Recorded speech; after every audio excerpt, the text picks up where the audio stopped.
Friends, big boss ಮನೆಯಲ್ಲಿ ಹಾವಳಿ ಶುರು. ಹಚ್ಚಿಕೊಂಡಿರೋ ಗಿಲ್ಲಿ ನಟನ ಬಗ್ಗೆ ನಿಮ್ಗೆಷ್ಟು ಗೊತ್ತು? ಖಾಲಿ ಕೈಯಲ್ಲಿ ಬೆಂಗಳೂರಿಗೆ ಬಂದು ಮಾಡಿದ್ದೇನು? ITI ಓದಿರೋ ಇವರ ನಿಜವಾದ ಹೆಸರೇನು? ಕಾಮಿಡಿ ಸ್ಟಾರ್ ಆಗಿ ಹೊರಹೊಮ್ಮಿದ್ದು ಹೇಗೆ? ಕಾಮಿಡಿ ಕಿಲಾಡಿ ಗಿಲ್ಲಿ ನಟನ ಅದ್ಭುತ ಜೀವನ ಜರ್ನಿಯನ್ನ ಈ ವಿಡಿಯೋದಲ್ಲಿ ಹೇಳ್ತೀವಿ. ಅದಕ್ಕೂ ಮುನ್ನ ನೀವಿನ್ನು ನಮ್ಮ ಚಾನೆಲ್ ಅನ್ನ ಸಬ್ಸ್ಕ್ರೈಬ್ ಆಗಿಲ್ಲ ಅಂದ್ರೆ ಈಗಲೇ ಆಗಿ, ಹಾಗೆಯೇ ಪಕ್ಕದಲ್ಲಿರುವಂತಹ ಬೆಲ್ ಐಕನ್ ಮೇಲೆ ಕ್ಲಿಕ್ ಮಾಡಿ. ಗಿಲ್ಲಿ ನಟನ ಆರಂಭಿಕ ಜೀವನ. ಗಿಲ್ಲಿ ನಟ ಇವರ ರಿಯಲ್ ಹೆಸರು ಮಳವಳ್ಳಿ ನಟರಾಜ್ ಅಂತ. ಮಂಡ್ಯ ಜಿಲ್ಲೆಯ ಮಳವಳ್ಳಿ ತಾಲೂಕಿನ ದಡದಪುರ ಇವರ ಹುಟ್ಟೂರು. ಸಾಮಾನ್ಯ ರೈತ ಕುಟುಂಬ ಇವರದಾಗಿತ್ತು. ಬಾಲ್ಯದಲ್ಲಿಯೇ ನಟರಾಜ್ಗೆ ಸಿನಿಮಾದಲ್ಲಿ ಭಾರಿ ಆಸಕ್ತಿ ಇತ್ತು. ಊರ್ ಕಡೆ ಸಿನಿಮಾ ಶೂಟಿಂಗ್ಗೆ ಬಂದ್ರೆ ಹೋಗಿ ನೋಡೋ ಆಸೆ ಕೂಡ ಇತ್ತು. ಇಂಥ ನಟರಾಜ್ SSLC ಪಾಸ್ ಮಾಡಿ ITI ಕಾಲೇಜ್ಗೆ ಸೇರ್ಕೊಂಡ್ರು. 2 ವರ್ಷ ITI ಓದಿ ಸಿನಿರಂಗಕ್ಕೆ ಕಾಲಿಡೋಕೆ ಯತ್ನಿಸಿದ್ರು. ಆದ್ರೆ ಮನೆಯಲ್ಲಿ ತಂದೆ ವಿರೋಧ ವ್ಯಕ್ತಪಡಿಸಿದ್ರು.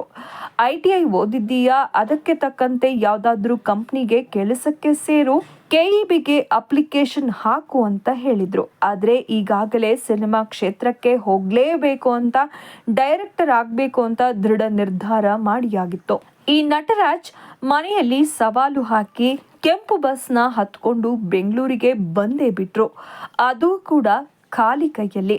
ಅವಕಾಶಕ್ಕಾಗಿ ಅಲೆದಾಟ, ಅವಮಾನ. ಬೆಂಗಳೂರಿಗೆ ಬಂದ ಆರಂಭದಲ್ಲಿ ಸ್ನೇಹಿತರ ಜೊತೆ ರೂಮ್ ಶೇರ್ ಮಾಡಿಕೊಂಡು ಕಾಲ ಕಳೆದ್ರು ಗಿಲ್ಲಿ. ನಟ ಇದೇ ರೀತಿ ಕನಸನ್ನ ಇಟ್ಕೊಂಡು ಬರೋ ಎಷ್ಟೋ ಜನರ ಪಾಡು ಕೂಡ ಇದೇ ರೀತಿ ಇರುತ್ತೆ.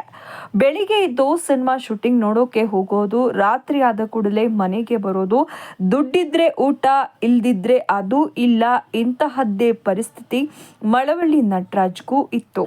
ಆಗಿನ್ನು ನಟರಾಜ್ಗೆ ಆಗಿದ್ದು 17 ವರ್ಷ ವಯಸ್ಸು. ಸಿನಿಮಾದಲ್ಲಿ ಅಸಿಸ್ಟೆಂಟ್ ಡೈರೆಕ್ಟರ್ ಅಂತ ಸಣ್ಣ ಜವಾಬ್ದಾರಿಯನ್ನ ಅಷ್ಟು ಸಣ್ಣ ವಯಸ್ಸಿಗೆ ಯಾರು ತಾನೇ ಕೊಡ್ತಾರೆ? ಹೀಗಾಗಿ ಕೆಲಸವೇ ಇಲ್ಲದೆ ಹಲವು ದಿನ ಕಳಿಬೇಕಾಯ್ತು. ಕೊನೆಗೆ ಬೇರೆ ದಾರಿನೇ ಇಲ್ಲದೆ ತನ್ನ ಫ್ರೆಂಡ್ಸ್ ಜೊತೆ ಸಿನಿಮಾ, ಸೀರಿಯಲ್, ರಿಯಾಲಿಟಿ ಶೋಗಳ ಸೆಟ್ ಹಾಕೋ ಕೆಲಸವನ್ನ ಶುರು ಮಾಡ್ತಾರೆ. ಇದೇ ಟೈಮ್ ನಲ್ಲಿ ಕಾಮಿಡಿ ಕಿಲಾಡಿಗಳು ಶೋಗೂ ಕೂಡ ಸೆಟ್ ಕೆಲಸ ಮಾಡಿದ್ರು. ಆಗ ದಿನಕ್ಕೆ 650 ರೂಪಾಯಿ ಸಂಬಳ ಸಿಗ್ತಾ ಇತ್ತು.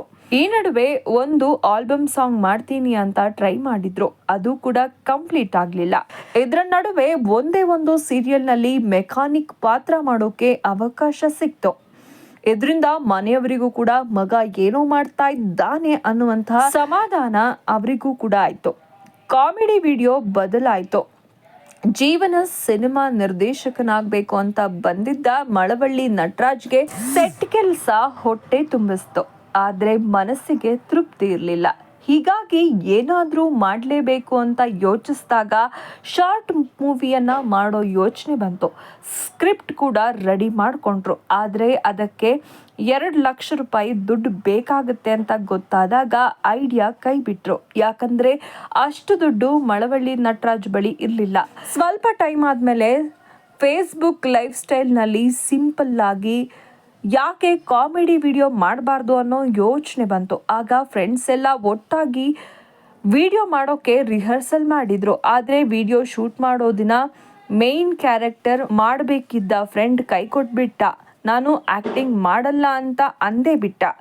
ಆಗ ನಾನೇ ಯಾಕೆ ಆಕ್ಟಿಂಗ್ ಮಾಡಬಾರ್ದು ಅಂತ ನಟರಾಜ್ ಆಕ್ಟಿಂಗ್ ಮಾಡಿದ್ರು. ತಾನೇ ಡೈಲಾಗ್ ಬರ್ದಿದ್ರಿಂದ ನಟರಾಜ್ ವಿಡಿಯೋ ತುಂಬಾನೇ ಚೆನ್ನಾಗಿ ಬಂತು. ಫೇಸ್ಬುಕ್, ಯೂಟ್ಯೂಬ್ಗೆ ವಿಡಿಯೋ ಬಿಟ್ಟಾಗ ಮಿಲಿಯನ್ ಗಟ್ಟಲೆ ವ್ಯೂಸ್ ಕೂಡ ಬಂತು. ಜನ ಮೆಚ್ಚುಗೆಯನ್ನ ಪಡ್ಕೊಂಡ್ರು. ಒಂದ್ರ ಮೇಲೊಂದು ಅವಕಾಶ ಬಂತು. ಗಿಲ್ಲಿ ನಟ ಅನ್ನೋ ಹೆಸರು ಕೂಡ ಕೊಟ್ರು ಜನ. ಇನ್ನು ಜನ ನಟರಾಜ್ ವಿಡಿಯೋನ ವೈರಲ್ ಆದ್ಮೇಲೆ ಸಿನಿಮಾಗಳಲ್ಲಿ ಅಸಿಸ್ಟೆಂಟ್ ಡೈರೆಕ್ಟರ್ ಆಗಿ ಕೆಲಸ ಬಂದವು. ನೋಡೋಕೆ ಸಣ್ಣ ಇರೋದ್ರಿಂದ ಗಿಲ್ಲಿ ಅಂತ ಕರೀತಾರೆ. ಇದೇ ಕಾರಣಕ್ಕೆ ಇವರಿಗೆ ಗಿಲ್ಲಿ ನಟ ಅನ್ನೋ ಹೆಸರು ಬಂತು. ಅದೇ ಹೆಸರಿಂದ ಫೇಮಸ್ ಕೂಡ ಆಗ್ತಾರೆ. ಒಂದ್ ವಿಡಿಯೋ ಮಾಡಿ ಅಸಿಸ್ಟೆಂಟ್ ಡೈರೆಕ್ಟರ್ ಕೆಲಸದಲ್ಲಿ ಗಿಲ್ಲಿ ನಟ ಬ್ಯುಸಿ ಆಗೋದ್ರು. ಮೊದಲ ವಿಡಿಯೋ ನೋಡಿದ್ದವರು ಪ್ರಶ್ನಿಸೋಕೆ ಶುರು ಮಾಡಿದ್ರು. ಯಾಕೆ ಒಂದೇ ವಿಡಿಯೋ ಮಾಡಿ ಸುಮ್ಮನಾಗೋದ್ರಿ, ಮತ್ತೊಂದಷ್ಟು ಮಾಡಿ ಅಂತ ಕೇಳೋಕೆ ಶುರು ಮಾಡ್ತಾರೆ. ಆಗ ಗಿಲ್ಲಿ ನಟ ಒಂದರ ನಂತರ ಒಂದರಂತೆ ಶಾರ್ಟ್ ಮೂವಿಗಳನ್ನ ಮಾಡ್ತಾ ಹೋದ್ರು. ವಿಶೇಷ ಅಂದ್ರೆ ಇವರು ತಾವು ಸುತ್ತಮುತ್ತ ನೋಡಿದ್ದ ಕ್ಯಾರೆಕ್ಟರ್ಗಳು ಘಟನೆಗಳನ್ನ ಆಧರಿಸಿ ಸ್ಕ್ರಿಪ್ಟ್ ಬರಿತಾ ಇದ್ರು. ತುಂಬಾ ನೈಜವಾಗಿ ರಸವತ್ತಾದ ಕಥೆಗಳನ್ನ ಹೆಣೆದು ಜನರ ಮುಂದಿಡ್ತಾ ಬಂದ್ರು. ಪ್ರಾಸಬದ್ಧವಾದಂತಹ ಹಾಸ್ಯ, ಮಂಡ್ಯ ಶೈಲಿಯ ಗ್ರಾಮೀಣ ಭಾಷೆ ಇವರ ಕಾಮಿಡಿ ವಿಡಿಯೋಗಳಿಗೆ ಮತ್ತಷ್ಟು ಮೆರುಗನ್ನ ತಂತು. ಮಾಡಿದ ವಿಡಿಯೋಗಳಿಗೆ ಲಕ್ಷಾಂತರ ವ್ಯೂಸ್ ಬಂತು. ಯೂಟ್ಯೂಬ್ ಸ್ಟಾರ್ ಆಗಿ, ಕಾಮಿಡಿ ಸ್ಟಾರ್ ಆಗಿ ಹೊರಹೊಮ್ಮಿದ್ರು ಗಿಲ್ಲಿ ನಟ. ಇದರ ನಡುವೆ ಸಿನಿಮಾಗಳಲ್ಲೂ ಕೆಲಸ ಮುಂದುವರೆಸಿದ್ರು. ಸಾಲು ಸಾಲು ಶಾರ್ಟ್ ಮೂವೀಸ್ನ ಕೊರೋನಾ ಲಾಕ್ಡೌನ್ ನಲ್ಲಿ ಗಿಲ್ಲಿ ನಟನಿಗೆ ಮತ್ತಷ್ಟು ಅವಕಾಶಗಳನ್ನ ಕೊಡ್ತು. ಸಾಲು ಸಾಲು ಶಾರ್ಟ್ ಮೂವಿಗಳನ್ನ ಮಾಡಿದ್ರು. Tick talk, online live, Rolex Rajanna, wrong side Ranganath ನಲ್ಲಿ ಮೂಳೆಯಂತಹ ವಿಡಿಯೋ ವೈರಲ್ ಆದವು. ಗಿಲ್ಲಿ ನಟ ಕನ್ನಡಿಗರ ಮನೆ ಮಾತಾದ್ರು. ನಿರ್ದೇಶಕ ಆಗಲು ಬಂದವರು ಫೇಮಸ್ ಕಾಮಿಡಿ ನಟರಾದ್ರು. ಶಿವರಾಜ್ ಕೆಆರ್ಪೇಟೆಯ ಧಮಾಕ ಸಿನಿಮಾದಲ್ಲಿ ಹಲವು ಜವಾಬ್ದಾರಿಗಳನ್ನ ನಿಭಾಯಿಸಿದ್ರು. ಡೈಲಾಗ್ ಬರೆಯೋದು, ಅಸಿಸ್ಟೆಂಟ್ ಡೈರೆಕ್ಟರ್ ಕೆಲಸ ಮಾಡಿ ಸೈ ಎನಿಸಿಕೊಂಡ್ರು. ಇದರ ನಡುವೆ 4ನೇ ಆವೃತ್ತಿಯ ಕಾಮಿಡಿ ಕಿಲಾಡಿಗಳು ಬಂತು. ಈ ಶೋನಲ್ಲಿ ಭಾಗಿಯಾದ ಗಿಲ್ಲಿ ನಟ 2ನೇ ಸ್ಥಾನ ಪಡ್ಕೊಂಡ್ರು. ಇದಾದ ಮೇಲೆ ಡ್ಯಾನ್ಸ್ ಕರ್ನಾಟಕ, ಡ್ಯಾನ್ಸ್, ಭರ್ಜರಿ ಬ್ಯಾಚುಲರ್ಸ್ ನಂತಹ ಶೋಗಳಲ್ಲಿ ಭಾಗವಹಿಸಿದ್ರು. ಇದೀಗ ಜೂನಿಯರ್ ಚಿಕ್ಕಣ್ಣ ಅಂತಲೇ ಗಿಲ್ಲಿ ನಟ ಫೇಮಸ್ ಆಗಿದ್ದಾರೆ. ಇವರ ಅದ್ಭುತ ನಟನೆಗೆ ಹಲವಾರು ಪ್ರಶಸ್ತಿಗಳು ಕೂಡ ಬಂದಿವೆ. ಸಹ ನಿರ್ದೇಶನ, ಸಂಭಾಷಣೆಕಾರ, ಬರಹಗಾರನಾಗಿ ಸಿನಿಮಾದಲ್ಲೂ ಕೂಡ ಕೆಲಸ ಮಾಡ್ತಾ ಇದ್ದಾರೆ. ಸದ್ಯ ಬಿಗ್ ಬಾಸ್ ಮನೆಗೆ ಎಂಟ್ರಿ ಕೊಟ್ಟು ಫುಲ್ ಹಾವಳಿಯನ್ನ ಇಡ್ತಾ ಇದ್ದಾರೆ. ಫ್ರೆಂಡ್ಸ್, ಇದು ಮಳವಳ್ಳಿ ನಟರಾಜ್ ಅಲಿಯಾಸ್ ಗಿಲ್ಲಿ ನಟನ ಜೀವನದ ಬಗ್ಗೆ, ಇವರು ಪಟ್ಟ ಕಷ್ಟದ ಬಗ್ಗೆ ತಿಳಿಸೋ ಪ್ರಯತ್ನ. ಇವ್ರ ಬಗ್ಗೆ ನಿಮ್ಗೇನ್ ಅನ್ಸುತ್ತೆ ಅಂತ, ಹಾಗೇನೆ ಈ ಸಲ ಬಿಗ್ ಬಾಸ್ ಗೆಲ್ತಾರಾ ಈ ಹಳ್ಳಿ ಹೈದ? ಕಮೆಂಟ್ ಮಾಡಿ ಹೇಳಿ. ಅದಕ್ಕೂ ಮುನ್ನ ನೀವಿನ್ನು ನಮ್ಮ ಚಾನೆಲ್ ಅನ್ನ ಸಬ್ಸ್ಕ್ರೈಬ್ ಆಗಿಲ್ಲ ಅಂದ್ರೆ ಈಗಲೇ ಸಬ್ಸ್ಕ್ರೈಬ್ ಆಗಿ ಪಕ್ಕದ ಬೆಲ್ ಐಕಾನ್ ಮೇಲೆ ಕ್ಲಿಕ್ ಮಾಡಿ. ಧನ್ಯವಾದ.